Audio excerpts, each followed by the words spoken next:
We usually look at humanity through the lens of modern civilization, the buildings, the technology, but today we're taking a journey back in time and deep into our own biology. We're going to look at ourselves not as citizens, but as animals, through the unforgiving eyes of the wild.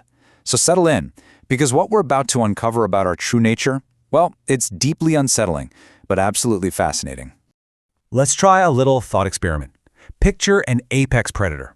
What immediately comes to mind? Is it the cold, dead eyes of a great white shark? Maybe the silent, lethal grace of a Bengal tiger? Or the towering, unstoppable force of a grizzly bear, right? When we look at these magnificent creatures, we feel this instinctual, primal fear. It's built into us. And in contrast, we kind of tend to see ourselves as weak, soft, slow mammals who only manage to survive the brutality of nature by hiding away in caves. But what if I told you that in the vast, brutal history of this planet, that entire narrative is completely backward? The truth is, the most terrifying, relentless, and inescapable monster is you. It's us. The creature that the rest of the animal kingdom fears absolutely the most. It isn't the one with the biggest teeth or the sharpest claws. It's the one looking back at you in the mirror. Let's explore exactly how this came to be. Section 1. The biological context. Nature's strict energy budget. You see, out in the wild, hunting isn't a sport. It's a desperate life-or-death calculation of energy. Every single movement has a profound cost. Think about a cheetah for a second. It's the undisputed champion of speed, capable of sprinting at an astonishing 70 miles per hour. But here's the catch. It can only sustain that incredible speed for about 30 seconds. If it pushes beyond that strict limit, its brain literally starts to cook from the internal heat. Even a massive lion operates on this exact same principle. Why? Because nature runs on a very strict energy budget. If a predator burns more calories chasing an animal than it gets from actually eating it, well, that predator starves. So almost all predators on Earth rely on stealth, ambush, or these short, explosive bursts of speed. They either win quickly or they just walk away. And on the flip side, prey animals evolved specifically to handle this short burst economy. If a gazelle can just run fast enough and survive for literally 2 minutes, the cheetah stops. The danger's over. The gazelle can literally go right back to eating grass, knowing the predator is just too exhausted to continue. This was the undisputed rhythm of life and death on Earth, right up until an evolutionary anomaly appeared on the African savanna. Section 2. The Pursuit-Predation Paradox. The Evolutionary Anomaly. This strange new animal stepped onto the savanna and completely broke all the established rules. It had no claws, no sharp teeth, and honestly, compared to a cheetah, it was embarrassingly slow. Imagine for a moment you're a fast antelope.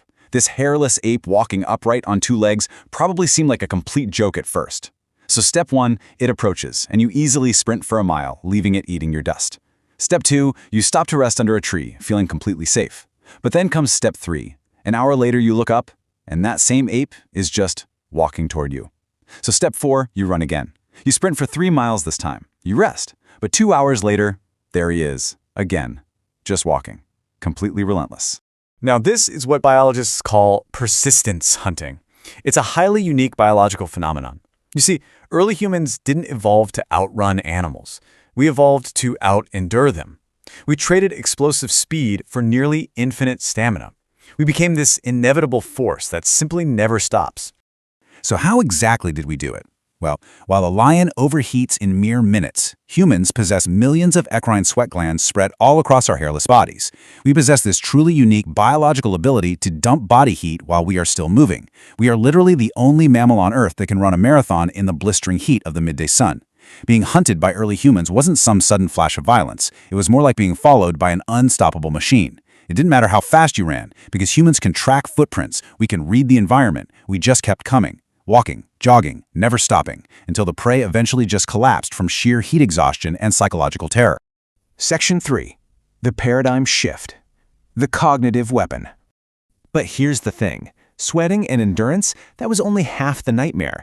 The real terror for the animal kingdom came when we combined our bottomless stamina with massive brain processing power. Think about it. Throwing a heavy rock or a spear with high velocity and lethal accuracy, that requires a highly complex sequence of muscle movements. It requires instantaneous brain processing power. In the blink of an eye, we are calculating trajectory, we're assessing wind speed, we're tracking target movement in milliseconds. Sure, a chimpanzee might toss a rock, but it cannot calculate projectile physics. Our brains essentially turned our arms into biological artillery. And the final result is this truly chilling reality. We outsourced the violence to a piece of wood and stone. Suddenly, we didn't even need to physically touch the animal to kill it. We broke the most fundamental rule of physical combat in nature. We learned to kill from a distance. To the rest of the animal kingdom, witnessing a creature strike them down from 50 feet away without ever making physical contact. I mean, this must have seemed like dark magic. It was a completely insurmountable threat. Section 4. Our evolutionary legacy. Breaking the food chain. Today, of course, our reality is vastly different from that ancient savanna. We love to romanticize the wild. We sit and watch beautifully shot nature documentaries from the soft safety of our couches, and we marvel at the ferocity of wolves and bears. We consider ourselves completely removed from nature, civilized, soft, maybe a bit domesticated. But listen, the biology simply doesn't lie. Deep down in our DNA, we are the monsters that haunted the plains. We survived by being the most relentless, terrifying force of nature this planet has ever produced. We didn't just conquer the food chain, we completely shattered it.